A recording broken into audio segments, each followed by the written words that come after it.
Good morning, everybody. Welcome to this week's edition of the Filmmakers Live. Good to see you all. And today we have my friend Tiago on. I'm going to be asking you how you got such an amazing name, and I'm going to ask you to tell me how to pronounce it. But as you know, my name is Joanne Butcher. I am a business coach, and I work with filmmakers around building their ability to raise money to make their films.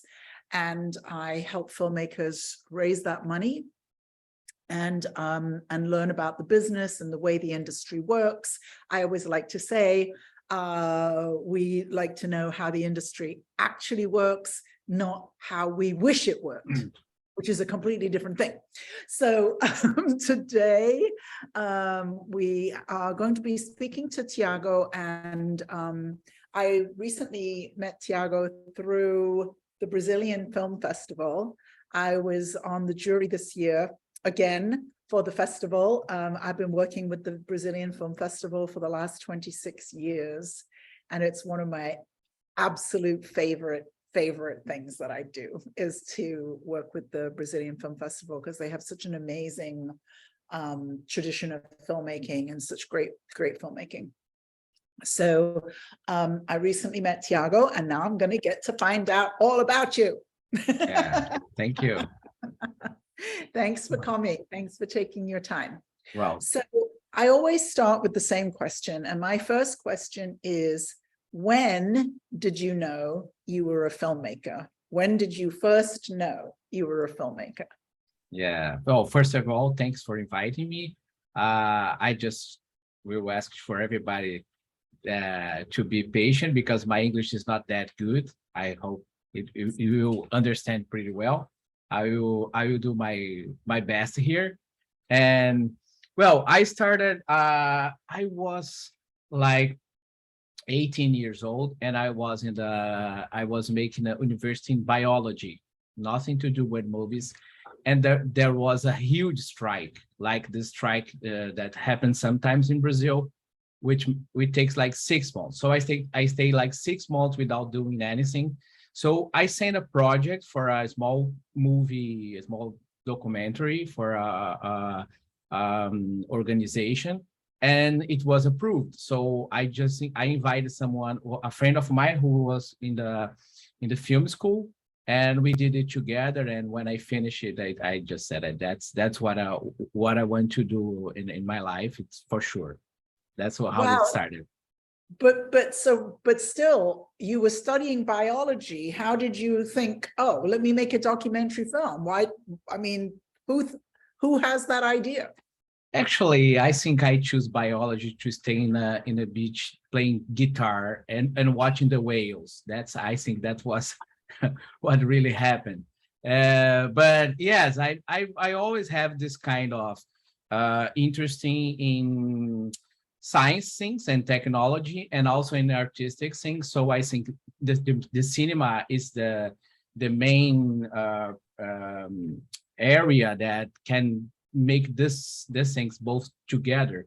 So I very fast learned how to use a camera and how to deal with technology and editing films, and that's how I started it. In my first year trying to do it, I was invited to make a kind of TV show for the deputies from because in Brazil we have a deputy channel. It's a government. It's a government channel that shows things about laws and this thing. And they invited me, and in this show that I made for 1 year, I did everything: the camera, edition, and animation, and everything. So that's why I started to do a lot of things in the same time. So in my career, I always try to make a lot of things to be a director one day.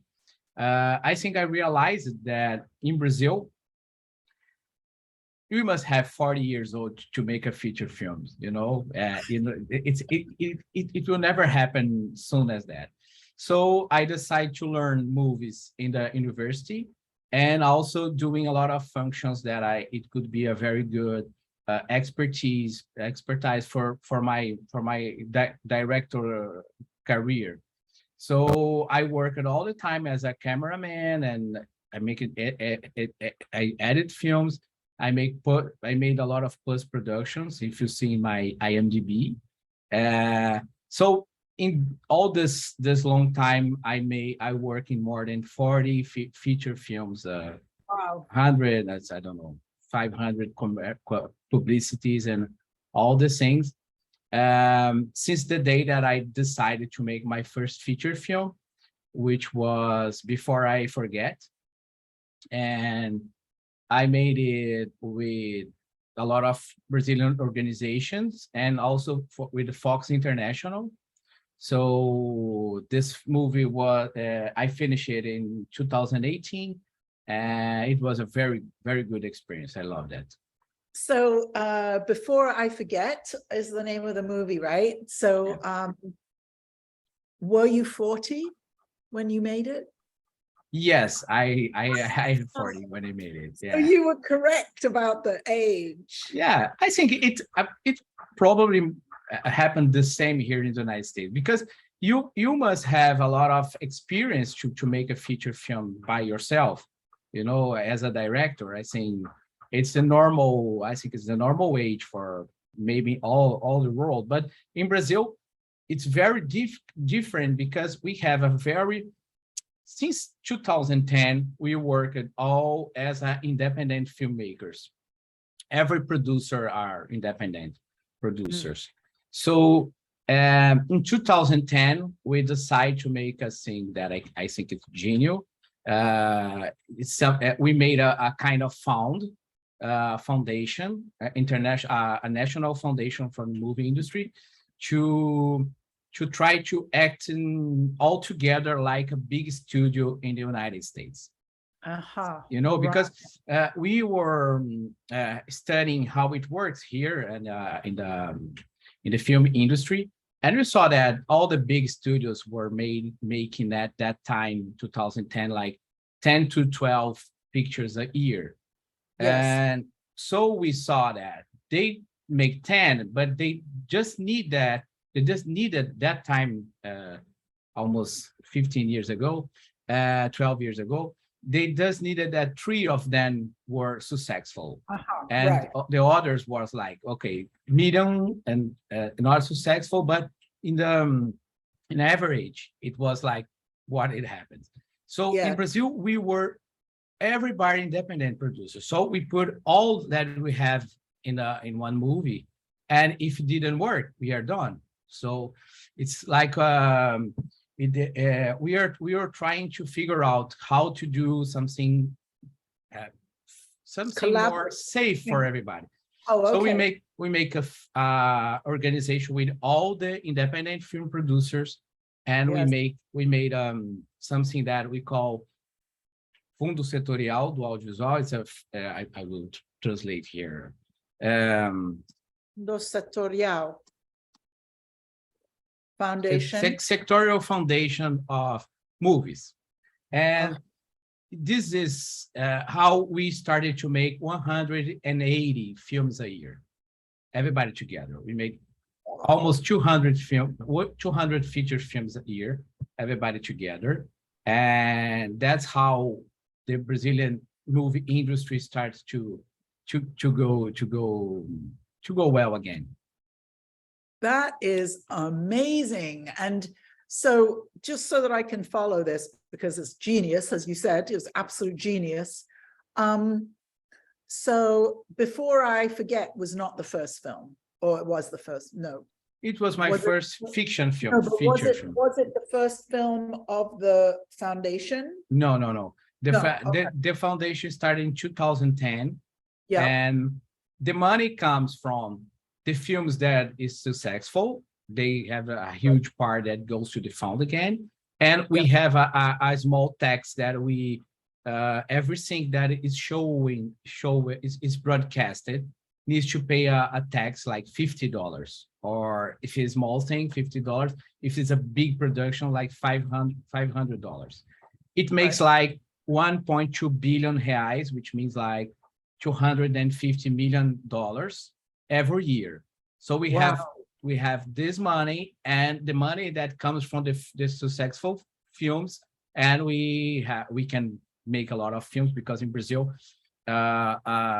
expensive film costs like $20 million, which means 5 million, 20 million reais, which means $5 million. So it's not that expensive to shoot in Brazil. So that first film that the foundation made that you said was safe for everybody, what was that film? What did you decide was a safe film? I don't understand that. For the first in you mean in 2010?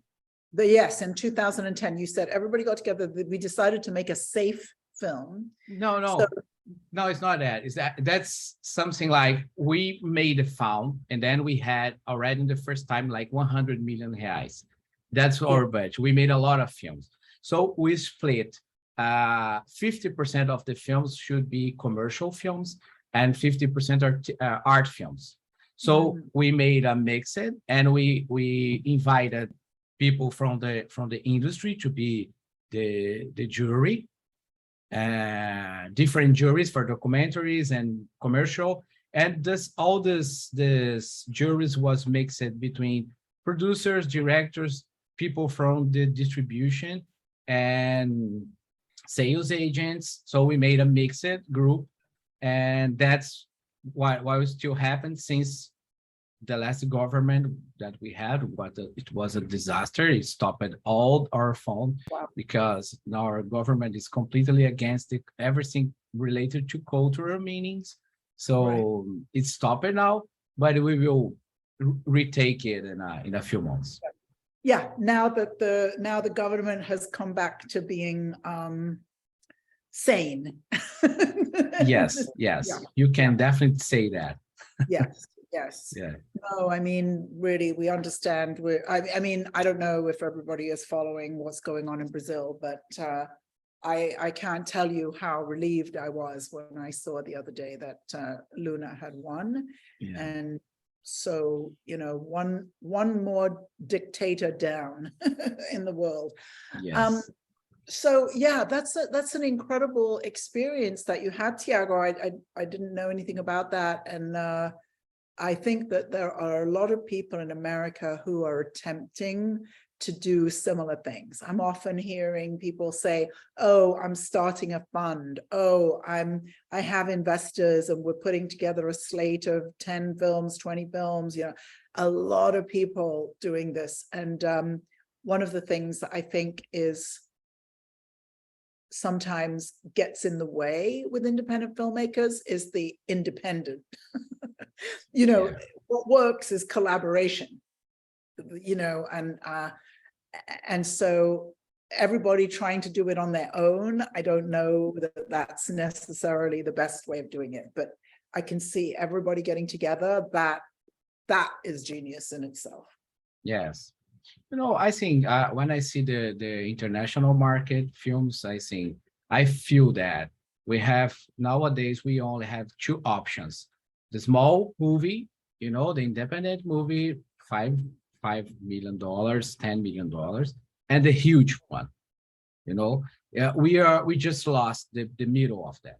So to all these people making a $5 million movie, which I think is great, it's the best that I want to watch. But for all these people who made in a small movies, it will be much more safer if you were together.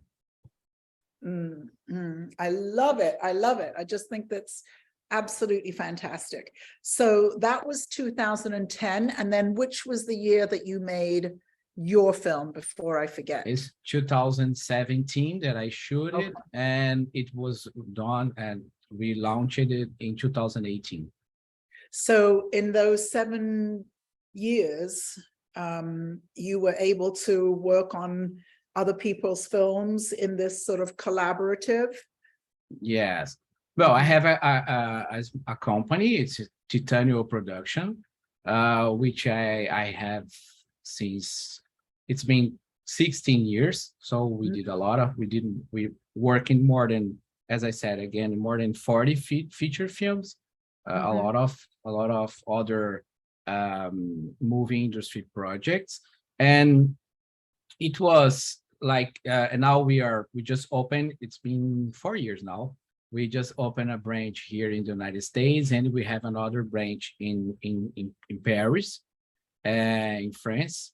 And we are now trying to figure out how to position ourselves in this new world, that we can make much more deals with a lot of streamings growing, the new world. But in that time, in 2010 to 2017, I worked in a lot of films.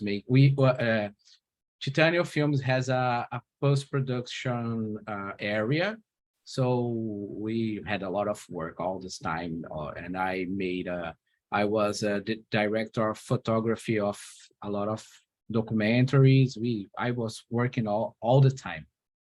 Yeah. What do you think was the most important experience that you learned? You said you worked as a DP, you worked as an editor, you worked all these different things. What's the most valuable experience you got that helped you become a director, that helped you that first time you were making your first feature? I think in the beginning, it's editing, because you will see all that you need to create a narrative, and you don't have when it's not there in your footage. You need to create it. So sometimes it's very good to make an exercise, like take a wedding shooting and make a narrative about it. Because we are, when you are editing, we are always learn how to create stories. Yes. And what you need to do when you have a film to be done. So when you are in the set, we will always learn, oh God, I need that, because in the end, I cannot make this kind of cut. So if I don't have it, it will be a way to change in the time, the experience of the time, certain kind of shots. So I think all that experience is the best way to learn it. It's sitting in your chair in front of your computer and editing things. That's great. That's great. I thought you might say that, because it's really the constructing the story that's the significant thing. So when you made Before I Forget, how did you find the money? What did you do to find the money? Well, for that? It's a very mixed sponsorship. So we have the sectorial fund, which has like 20% of the film. I have Fox International, who pay like 50% of the film. I have Global, which is the main broadcast channel. They have made a lot of films in this last 20 years, a lot of films, and we have a part of them.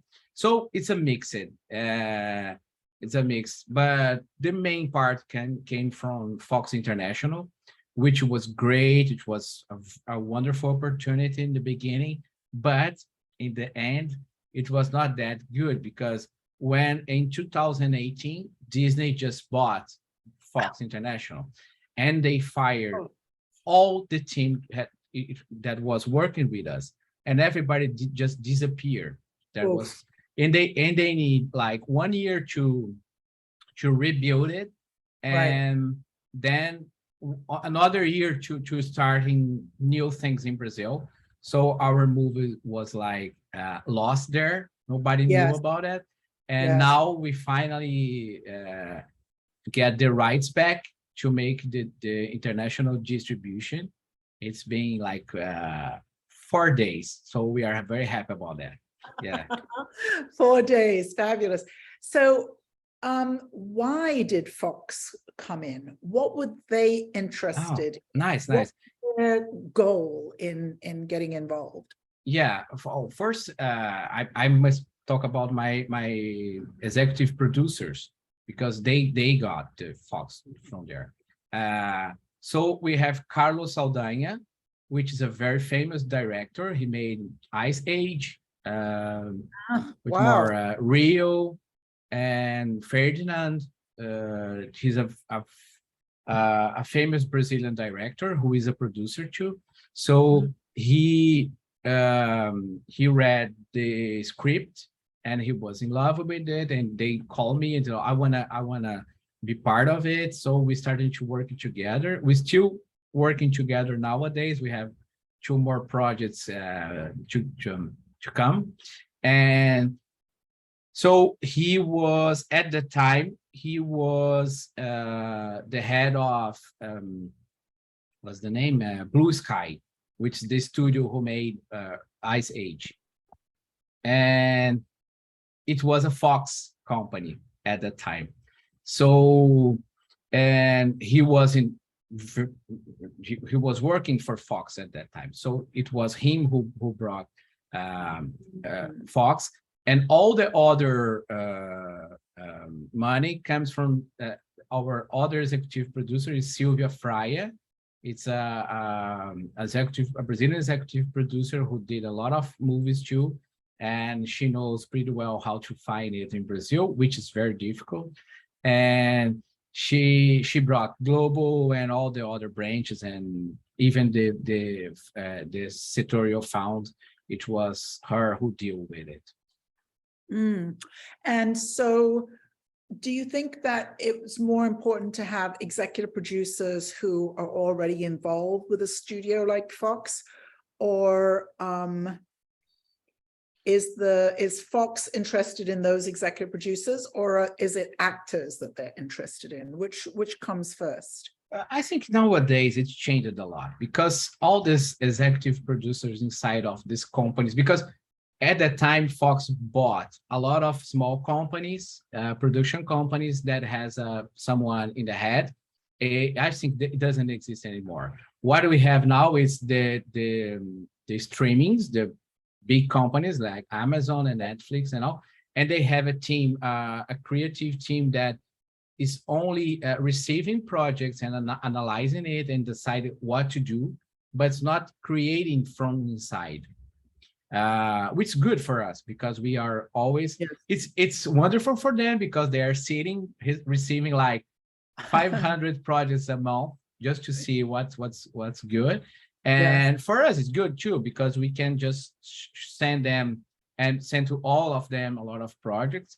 I myself, I have a project in HBO Brazil now, which is in the last, we don't know if we will produce yet, but we are hired and it's going on.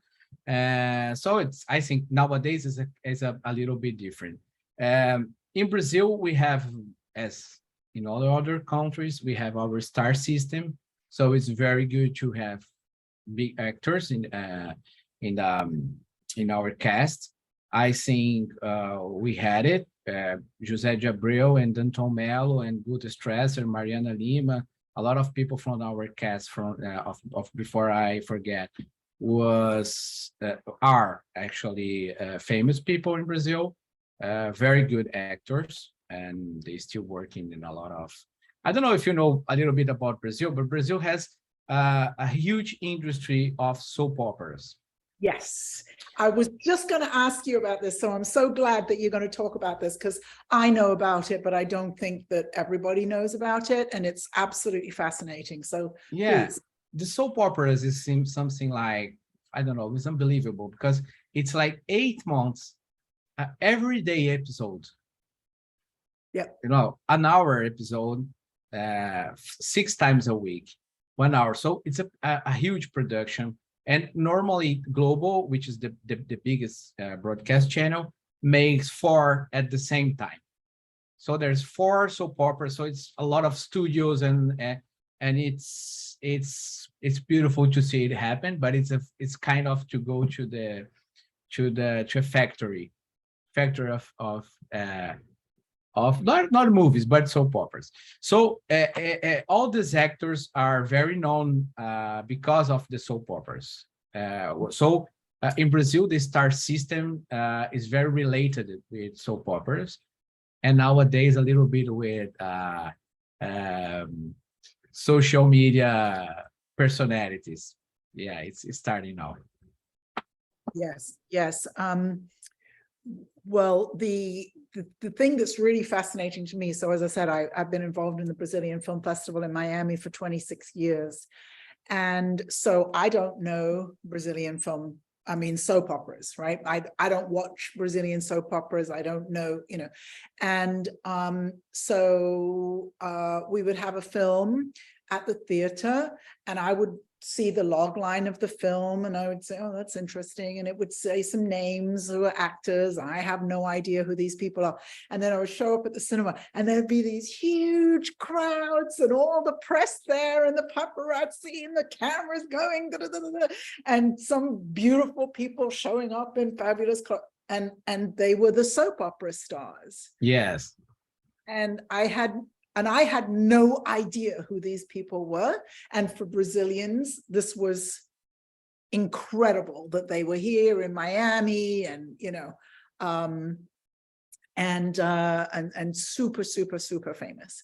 So when you, one of the things I think it might be helpful for people to understand is, for example, do you know, like, what is the population of Brazil? Well, Brazil has 210 million people, so Right. it's a big population. Very big And population. when I was a kid, we had like 5 broadcast channels. So it was easy to construct this kind of star system, because actually we have global, and the other one is like, you know, satellites. It's not that important. And Yes. nowadays it's changing so fast, so fast. Yeah. That we have we have the streamings, and we have a lot of cable TV, so it's more mixed. I think it's difficult nowadays to construct a star system. I think it's the same in the United States, because I have a 16-year-old daughter, and she doesn't know the most part of this actor from that generation, and I don't know people from YouTube that Right. she told me, how can you don't know these guys? I don't know. I'm not in YouTube every day. Yeah, I'm here in Trinidad. My father watches only YouTube anymore. He's 88, but he's a Gen Zer. Yeah. Only watches YouTube anymore. So no, I mean, he watches movies on YouTube, he watches news on YouTube, he watches only YouTube. It's very, very interesting. So what was your film, before I forget? What was that film about? Well, it's about an old guy who is starting to lose his mind. He has Alzheimer's, and he decides to buy a strip club. So his family was completely against it, and decide to, how can I say it in English? Interdict, juridically Intervene. Yeah, decide to intervene him. So it started a battle in the justice, but the judge decides that the only one who doesn't have an opinion is his son, because they are not that close. So the judge says that they need to spend more time together to finish the process. So the film is about that time that they stay together, while Polidoro, is that old guy, is open this strip club, and his son is trying to be more with him, to understand if he's already losing his mind or not. So I'm so glad that you have the rights back, so that then we can see it, you know, because that must have been very difficult to make your first feature film and then to have it just stop. Yeah. And we will have our movie in I don't know, in the American streamings in a few months. I think the movie actually, this is a very personal movie. It's my first movie. When I was a kid, my mother has a home care. So I was always with people with Alzheimer's and other kinds of dementia. So it's be part of my childhood. So that's why I'm so glad you explained that, because I thought you were going to say, when I was a child, my grandfather has started a strip club. Yeah. Well, when I show this movie in the Santa Barbara International Film Festival in Santa Barbara, United States, it was a very successful movie. They asked for another section. It was very good, and a lot of people in the audience. We had a Q&A at the end. A lot of people asked, "Can you just open a strip club here?" No, thank you. I don't work with that. Yeah.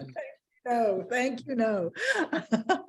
So what happened after, before I forget? Did you go ahead and make another feature film? And yeah, what did well, we actually, I spent almost 1 year traveling, because before I forget, went to 38 international film festivals. So I could go to 12, which is, I travel a lot. I went to China. I came to the United States Wow. 3 times, and to Italy, a lot of places. It was wonderful to see the movie in other cultures. It was a wonderful experience, because the movie is a dramedy.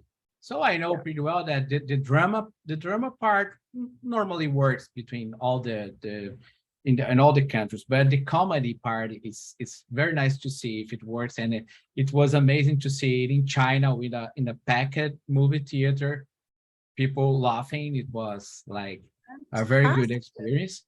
So after this 1 year almost traveling, unfortunately, we have a coup in Brazil, because they take off our elected president, was Dilma Rousseff, and put someone in the place, and then Bolsonaro came. So our movie industry just stopped it. So what we have now in Brazil, what we had all this time between this coup and now, we had the streamings. So we are working with the streamings. I have this series with HBO, which are deciding if we are going to make it now, because Discovery just bought HBO. Again, we are in the middle of that. When do we start this project? I missed that. That went over my. We were in HBO when Warner bought HBO, so they changed just a little bit. We continue in this project, and now Discovery just bought it, so we are changing everything again. So, but in Brazil now, what do we have is the streamings. So we are working with them, but it takes time, because it's more serious, and we work at 8 months in a script room with 5 people working every day, 4 hours a day together, writing and giving ideas. And I think it's a pretty interesting experience for whom didn't do that, but it's like a regular job every day. So what project is this, Tiago? Is it a feature film that you're working? It's a series. It's a series. Yeah. Oh, okay. And what genre is it? It's dramedy. It's dramedy about old age. I think it's my expertise now. That's your that's your niche, is comedy about old age. That's really nice, because I think I'm British, and I think the Brits have been excellent at comedy for old age, but it's not necessarily everywhere that you see that, and there's a big audience. That's a big audience. I think in the last 20 years we have kind of a new genre, the old age movies. There's a lot of great movies, amazing movies, and I think it's wonderful, because we can invite a very good actor that is not working that much, because there's not a lot of roles for And old age. actors, and so it's very good to invite them and see them again in their we say in Brazil the best age. The best age. So what's it like, that experience? So HBO or Discovery or Warner or whoever it is, they invite you to develop a project.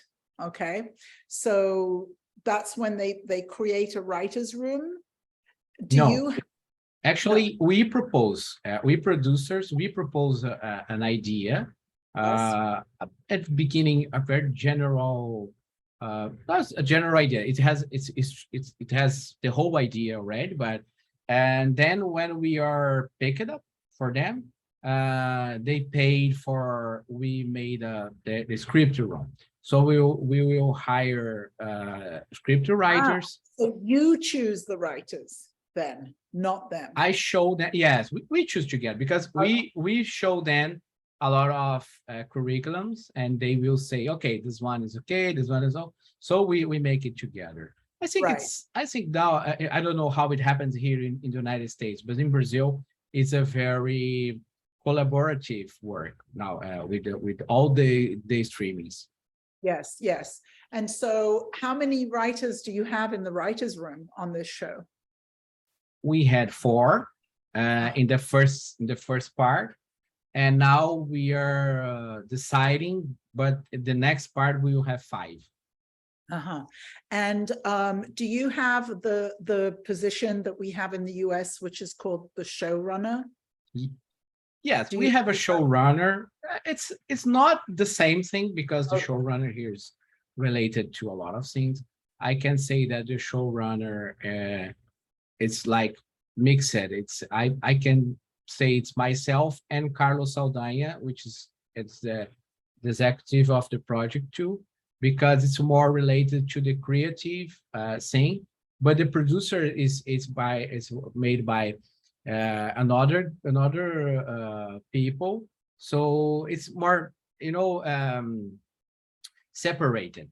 I think here in the United States, the showrunner makes everything. They are dealing with the budget, and we are more dealing with the artistic thing. Right. Okay. Okay. And so while you have projects in development and they're cooking with the HBO and them, what about your other projects? What else have you been working on? I'm working in another 12 projects. I learned in our industry that we need to make a lot of things, because some of them will never happen. So we cannot put all your eggs in the same, how can I say it in English, in the same basket. One basket. Yeah. So I'm always working, and because I work both, I work in fiction and documentaries. Yes. So the documentaries is fantastic for my business. It pays the bills. And I love to do that, because when we are making a documentary, we are making like a master's degree in any subject. So when you pick a subject to make it, we will start to studying about it. We will speak with a lot of people who really knows about it. It's a wonderful process. So I love it. And what kind of subject matter have you made documentaries about? I made a documentary about architecture in 2012 about modernist architects. It's in the United States. It's in the Amazon Prime Video. It calls Roberto Brothers, and I made one about a guy, 14-year-older guy, being hired by a big soccer team in Brazil and changing his life. What else?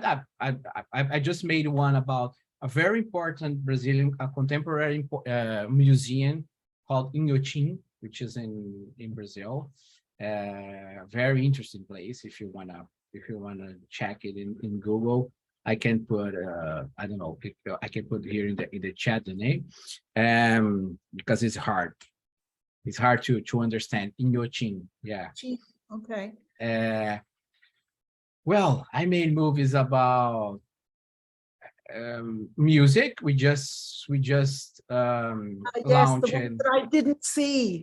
That Yeah, I yeah. We just launched a film called Brazilian Beats, which is Mhm. in will be in Amazon Prime. It's a lot of channels now. I think we will be in January here in the United States in a lot of channels that I actually didn't know that existed, and a lot of new streamings, and it's great to see that this market grows so fast, and we will have this film in the Amazon Prime in a few days. It was already signed the contract. We are just waiting to be on air. Yeah, Brazilian beats, and which is like it's looking at all different types of Brazilian music. Is that correct?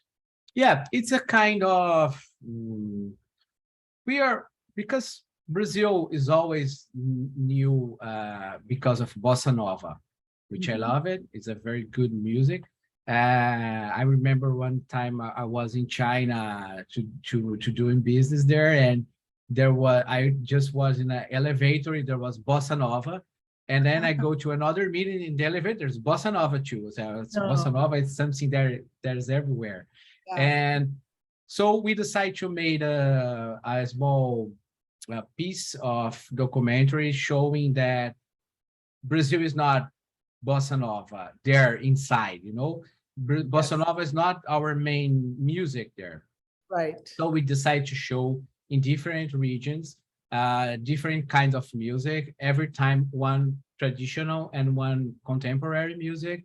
And we did it with our Ministry of uh, um, Culture. Foreign Affairs. Foreign Oh, Affairs. Yeah. okay. So we did this series to show to the world about Brazilian music, and we are just receiving last week that the news that we will make the second film. We will make Brazilian Beats 2 next year. Congratulations. Congratulations. Very Thank nice. you. Yeah, because I'm sure that there's endless kinds No, of it's music. endless. Yeah, yeah. Brazil is I think the most important thing in Brazil is the music. No, we are a very party people. We are happy, very happy, and music is the most important thing in our culture. Yes. And I think most than all the other things, it's people say, it's soccer. Okay, it's soccer and in a sportive way, and how to kids deal with life, because Brazil, I don't know if you know, but Brazil is a very rich people, but 72% of our population is poor. So Very good. to be a soccer player is on one of the only opportunities to be successful. Yep. So all the kids in Brazil dream to be a soccer player, and that's why Brazil is that strong in soccer. When you Right. see in the Brazilian fields, people play, even now in the World Cup that's coming, we'll see all these guys came from a poor area, from a favela, which is wonderful. It's wonderful to see that it's possible, but it's very hard, because when we made that film about this kid going to Flamengo, which is our biggest team, soccer team, we made a research. So Flamengo made test 80,000 kids every year, and they take 12. So I think it's easier to win in the lottery. Yeah, Yeah. yeah. But it's the same for poor kids everywhere around the world, to escape through sports and entertainment. And I think, education is the other way that. Yeah, you yeah, we know, need to change it so fast. But when we started to change it, because if you want to understand more Brazilian society, we need to understand that we still live in a way with a very strong relationship with slavery. Yes. every apartment in Brazil has a small room for the lady to live in that, you know, Right. and the salary is the minimum. So when we started to change it, this medium class, which was very, which gains a lot with that in the wage to have this kind of service, they were completely insane. That's why Bolsonaro is in the power now, because he was the only deputy who voted against the what's the it's not the lady, it's the maid law, because Lula made Lula's mother was a maid. Right. Yes. No, you know, I think when I was the judge at the jury this year, the film that we picked as the best film really addressed issues of slavery and addressed, you know, the Brazilian society's attempts to try to make things better for people of the African diaspora, and then in the film made it a lot worse. And so I'm sure that that's kind of the cycle that's happening, same as in the US.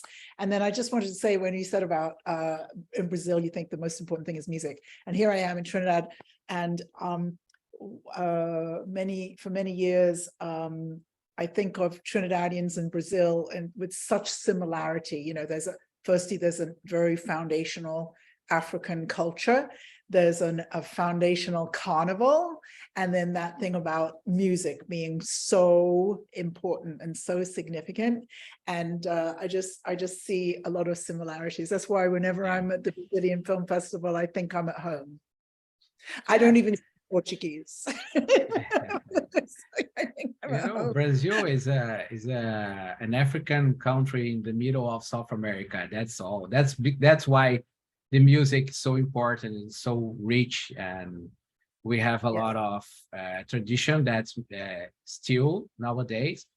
Even religions, African religions, like Candomblé, and it's very strong, and it's on us, it's on everybody. When you see great musicians like Gilberto Gil or Tom Jobim, or our most famous composers, we'll see it's always related to the African culture. Yes. Well, I would love it if anybody has a question. Just raise your hand or raise your digital hand, and we'll bring you up. Mark, yay! Thank you. Go ahead. Am I muted? Can you hear me? No. Yes. Now I can hear you. Oh, okay. So, Tiago, what a delight to hear your story, and congratulations on what I would call a phenomenal success in running the kind of business that you're doing. And I'm wondering, how do you possibly work on 12 projects at the same time? Are you the executive producer, or is it like, you know, a brush here, a brush there, a brush there? How do you do that? Yeah, well, I have a business partner here in the United States, is Liliana Kawazi. She helps me a lot. She's executive producer of all these projects with me. And some of these projects we are in the beginning of the writing, some of these projects we are launching now. So it's different times of production. And we have Bianca and Pedro, which works with us. It's our employees now, which helps a lot. But every one of these projects, I have kind of partners working together. So with HBO, I have all these people work with me. Or with I have a new project series to show here in the United States. I have Luisa Parnes, who is the script writer who works with me in Before I Forget.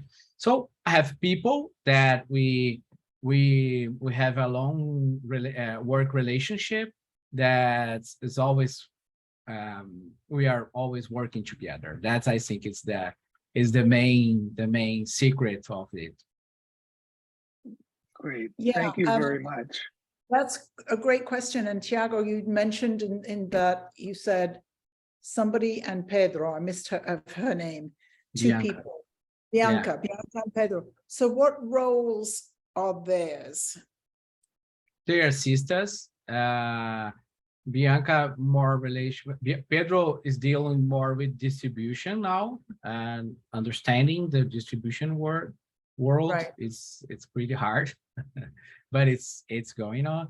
And Bianca is more. He helps a lot of these projects to make it happen.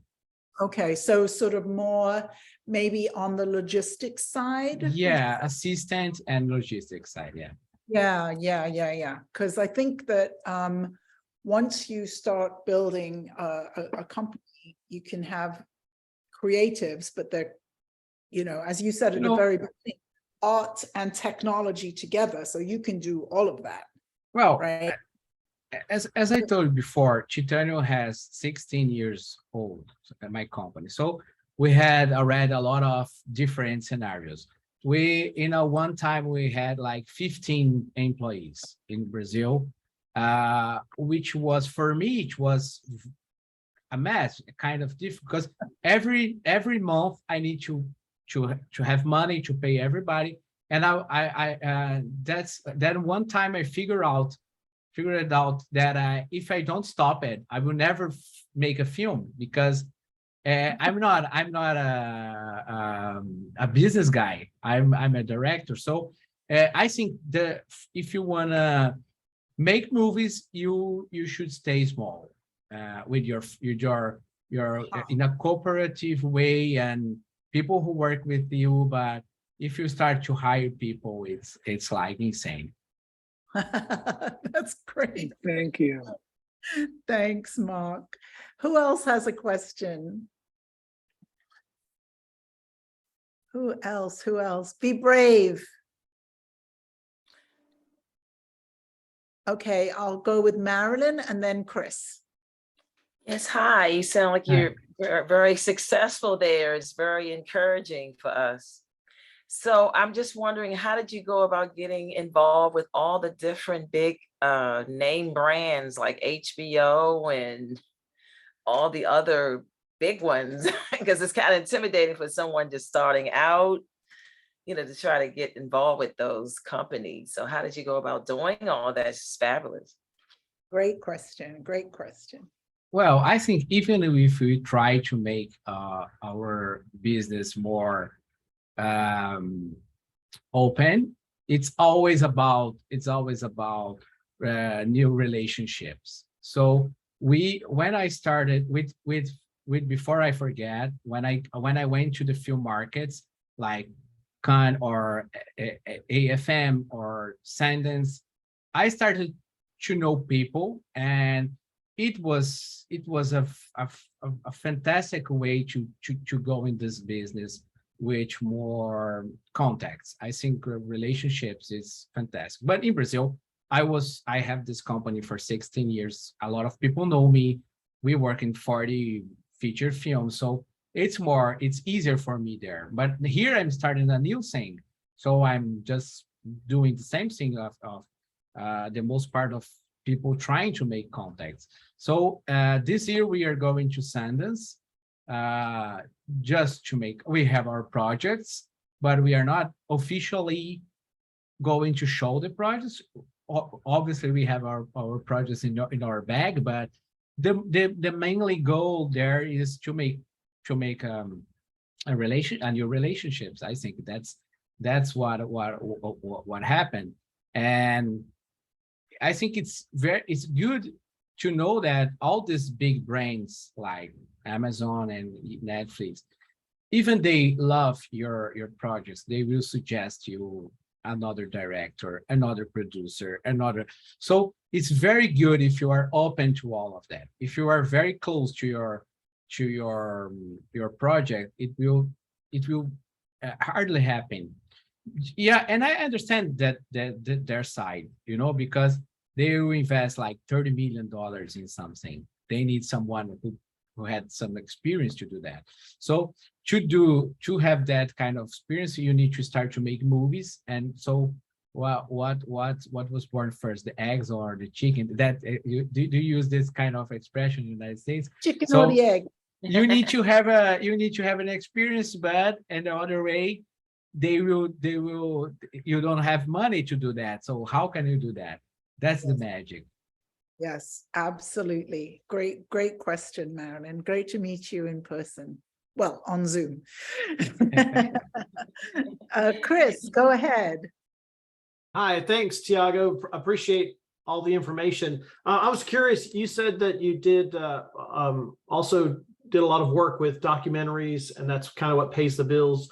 And I've always just worked in the fiction and narrative form, but lately I've been meeting a lot of documentary filmmakers.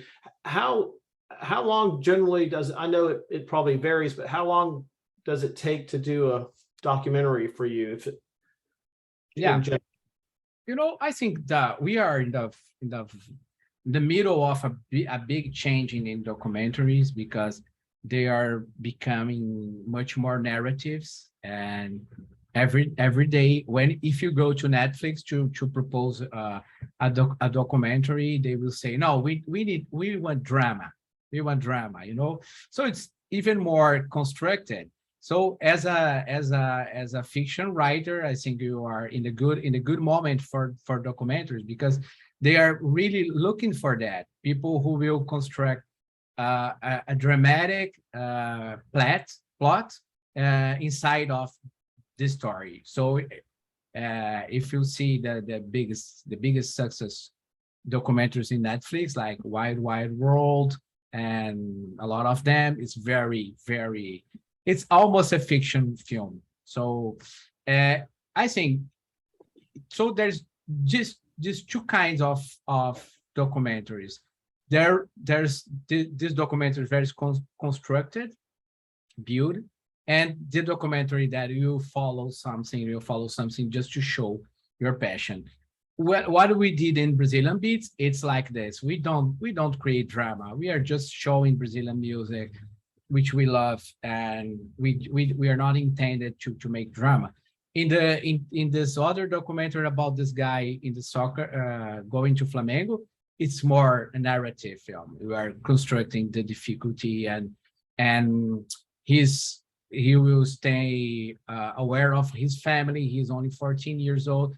He will live inside of the soccer club. So I think there's, if you decide to make something more narrative, it takes time. You need to construct, to show to a big streaming, because this kind of movies is always more expensive. You need more time to do that. We will need to buy a lot of archives to do. So we need someone making research for you. So I think it's kind of a long project. Right. And this small documentaries is what kind of documentaries that pays our bills. Right. Okay. We are just deciding, okay, let's show more about Brazilian music. Let's show more about something that I think people will love it. And nowadays we have, I don't know, 100,000 streamings in the world. It's you can find your place. Because I was watching a lot of documentaries in this last year, and someday I was like, oh my God, it's all dramatic now, very, very dramatic. I just want to watch something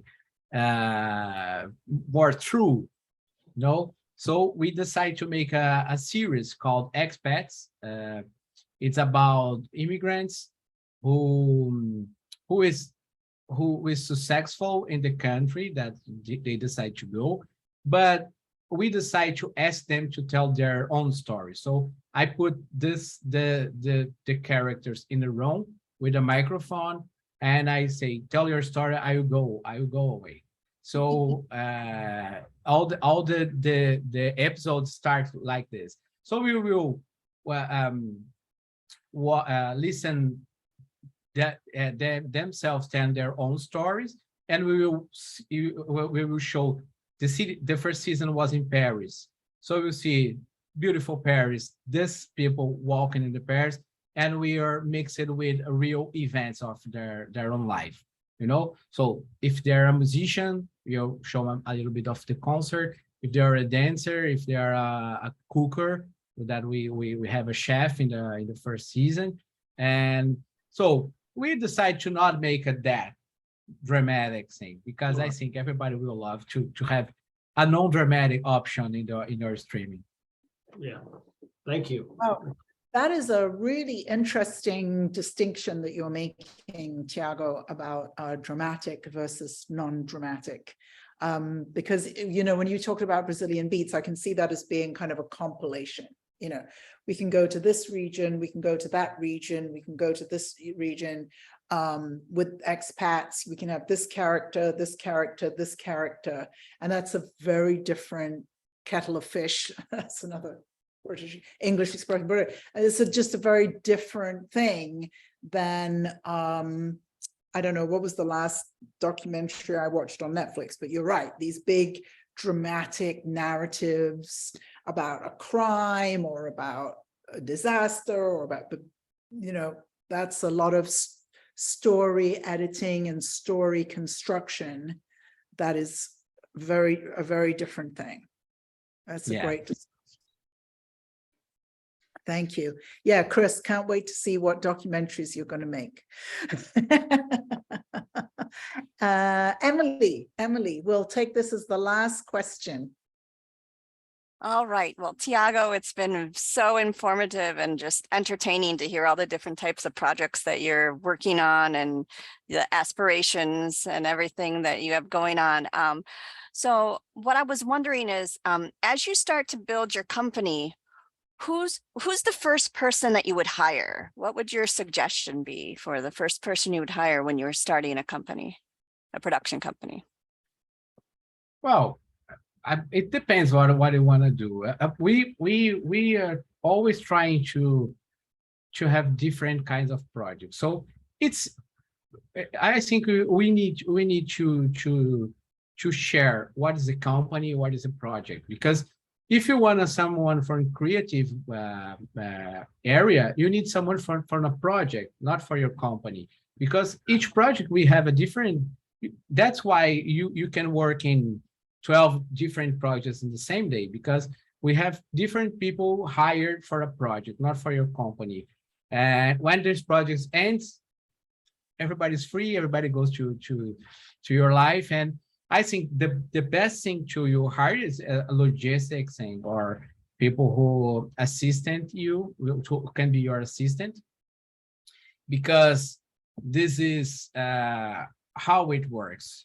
You need to send 150 emails to Disney to be read, you know. So yeah, so we need someone helping you to make this kind of role. Yeah, great. Thanks, Emily. Fabulous question. All right, well, we'll come to a close if there are no burning questions. And thank you so much. Tiago, you know, I completely forgot that I was dying to ask you where the name Arakilian comes from. Oh yeah, my mother family is from Armenia. Oh. And my father family is from Portugal, because Brazil, we are like in the United States, we are a very mixed society. So a lot of people has different origins. We are completely mixed there. Yes, I noted. I feel as though Brazil when I see the names of the actors and people, just the most extraordinary variety of names and cultures all mixed up, even more so than the States. Yeah, it's amazing, because I think everybody can be a Brazilian. If you see the face, you can see he's a Brazilian, because we are this kind of society. We have the biggest Japanese community outside Japan. We have, you know, we have a Korean community. we are all together, so everybody can be a Brazilian. So that that people say that the best passport to steal is the Brazilian, because everybody can be Brazilian. Nobody will suspect you. Nobody's going to question you because you look Brazilian. Yeah. That's great. That's great. Well, thank you so much, Tiago. Thank you. Absolute pleasure listening to you and learning about your extraordinary level of experience.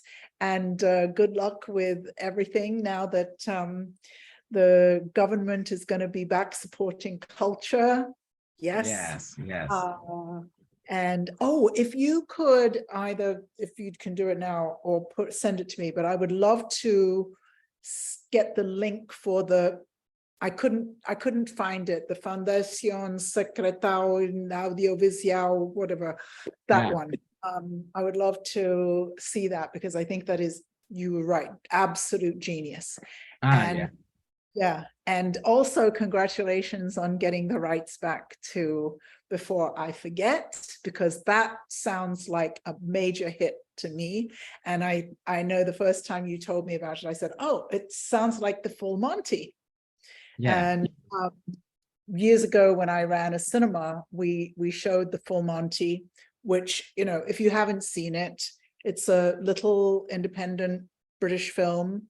No, I don't think it has any famous actors in it. Not that at that time, but nowadays every one of them is famous because of the film. Yes, because of the Full Monty. And the Full Monty is really about this is a small town, and all the men in the town are on the dole, which I think is a British expression, but they're on unemployment. There's no work. This is why I live in America, because I left England during that period. I was the first cohort. We graduated from college and all went on the dole. I mean, there was no work in the 80s. And so the Full Monty is a movie about this little town where nobody's working, all the men are unemployed, and somebody comes up with a bright idea of starting a strip dance troupe of these men. And it's the most wonderfully funny and moving film, and has some great lines. Yes, fantastic. Really, it really does a great job of drama and really emotional, moving, and funny on the other hand. So I'd highly recommend the Full Monty. Anyway, thank you so much, Tiago, and thanks everybody for coming and learning about the business of film and the industry and how it all works. And we'll be back in 2 weeks. Oh, and I didn't say, I'm teaching a class on November the 24th, and it's called Fundraising 101, What Your Mama Never Told You. And it's basically secrets of fundraising. And this is extremely fun for me, because the first time that I ever taught a class about grant writing, I called it this, because I think a lot of people miss some of the fundamentals of fundraising, mostly because they have ideas in their heads about how fundraising works, and it doesn't actually work like that. So that's what this class is about. So that's on November the 24th. It's a Monday. And otherwise, we're on Clubhouse every Tuesday. You know where to find us. So thanks everybody for coming, and happy filmmaking. Bye. Bye. Bye. Thank you. Thank you. Have a good time at AFM, Laurie D. Bye.